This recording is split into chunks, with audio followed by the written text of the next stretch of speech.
À Médina Yoro Foulah, le chômage des jeunes prend des proportions alarmantes.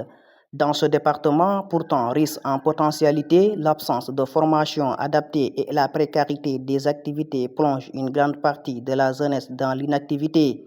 Une situation qui interpelle les autorités locales et nationales appelées à agir rapidement pour éviter que le désespoir ne s'installe durablement. Il faut que l'État nous regarde, nous aussi, les fils du département de Médina Yoro Foulah.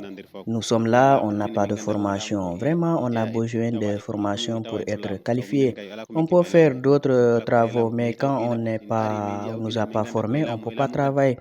Donc, pour cela, on appelle à l'État vraiment de venir nous former pour que nous aussi, en tant que jeunes du département de Médina Yoro Foulah, qu'on puisse être opérationnels. Si vous voyez qu'on est là, on fait que l'agriculture, c'est parce qu'on n'a pas de travail. Si on pouvait faire d'autres travaux, si on avait des formations requises, Selon l'inspecteur de la jeunesse, cette situation s'explique en grande partie par le déficit d'information et d'orientation des jeunes. Vraiment, je peux dire que cela est dû au manque d'information des jeunes. Dans le département, les jeunes ne partent pas vers l'information pour vraiment trouver des solutions. Je pense que beaucoup d'entre eux préfèrent rester dans leur coin sans vraiment aller à la recherche des informations. Je pense que cela gangrène un petit peu l'employabilité dans le département. Face à ce constat, des solutions endogènes commencent à émerger pour accompagner les jeunes dans les formations adaptées aux réalités du marché.